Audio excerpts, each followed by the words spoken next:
Hello everyone, I'm teacher Donna, and today's lesson is Introduction to IELTS Speaking. By the way, the slides that I'm going to use today were actually prepared by Miss Anita. So let's get started. IELTS Speaking test consists of three parts. Part 1 runs from 4 to 5 minutes. Part 2 runs from 3 to 4 minutes. And Part 3 runs from 4 to 5 minutes. So, all in all, IELTS speaking test may run from 11 to 14 minutes. Part 1 composed of general questions about yourself, your home, your family, your job or studies or interests. So basically, part 1 questions are something about you or anything related to you. While in part 2, you will be given a topic card, and the topic card has about 4 questions in it. So you have to speak about the topic for about 1 to 2 minutes. In part 3 of the IELTS speaking test, you will be asked further questions which are related to the topic in part 2. Now, for the assessment criteria, we actually have 4 criteria that you will be assessed on. First will be fluency and coherence. So here you have to speak at a proper speed in an organized way. So as much as possible, do not hurry. Do not speak too slow and do not speak too fast. Make sure that you are pronouncing the words clearly. The second one is vocabulary. So here it is about the use of appropriate words with a wide range. So in this part, you will get better marks if you use less commonly used vocabulary. So for example, instead of saying the word hungry, you said famished. You don't say I'm hungry. Excuse me, you say I'm famished. So you'll get higher marks or better marks when you say that because it's not commonly used word. Number 3, have accuracy and range of grammar. So correct grammar and variety of grammatical forms. So you should be able to use the past tense, the present tenses, and the future tenses correctly. And finally, we have pronunciation. Here, of course, you have to pronounce the English words correctly, especially for you guys. You have a tendency of mispronouncing certain words. So, for example, the words with a G in it. Like I had a student before, he asked me, do you want goose? So I said, what do you mean by goose? And the student meant juice. So words with G and J in it, I know they are kind of confusing for you. So what you can do, you have to practice pronouncing those words. All right, so again, in part 1, you may be asked about a place or hobby, your family, your daily routine, your interests, what you like, what you don't like, special food, events in your country. So when you were asked about these questions, you just have to like elaborate. You have to talk about these things. Sample questions for part 1. Where do you come from? So how do you think you're going to answer this question? You have to talk about maybe the place you were born. Okay? So do not, when you answer questions, do not simply say a one-liner. When I say a one-liner, like just one response. You have to try to elaborate. You have to extend your answer.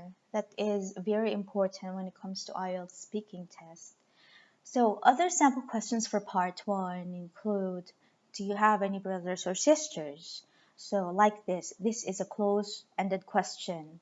What do we mean by close-ended questions? open-ended questions are questions answerable by yes or no.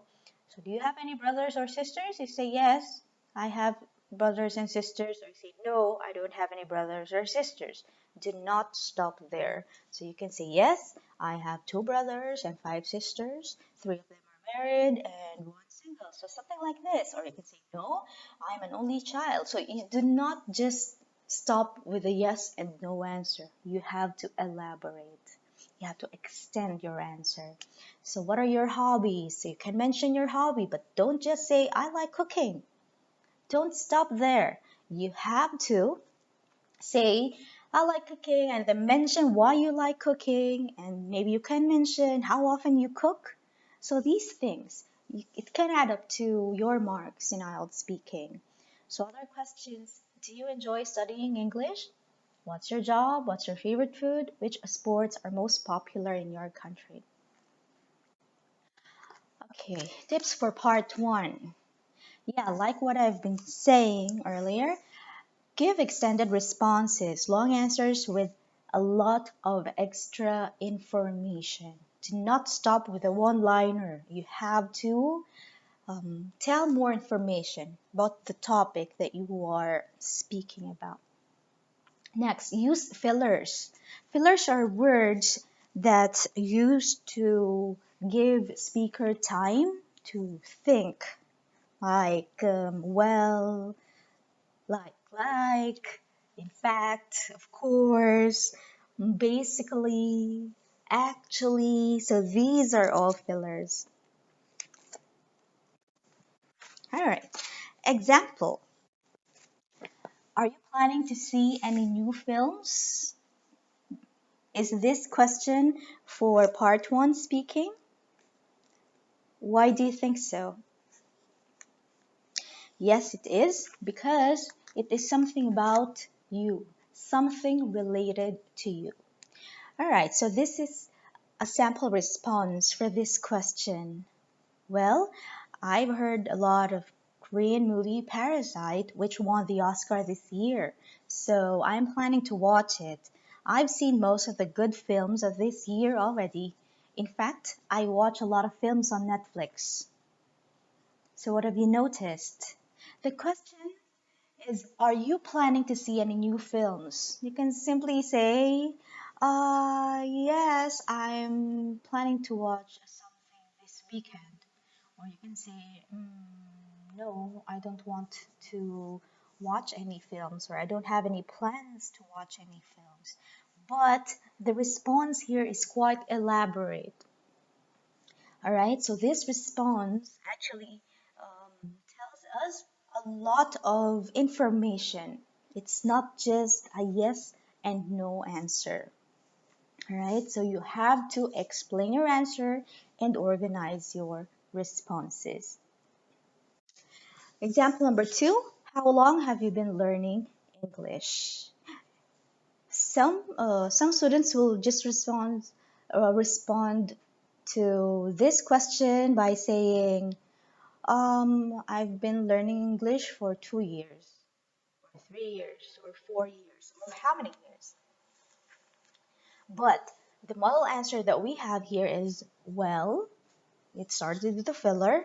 I started learning English in grade 1, and I'm going to continue learning it until I complete my first year of specialization because it is really useful for my studies.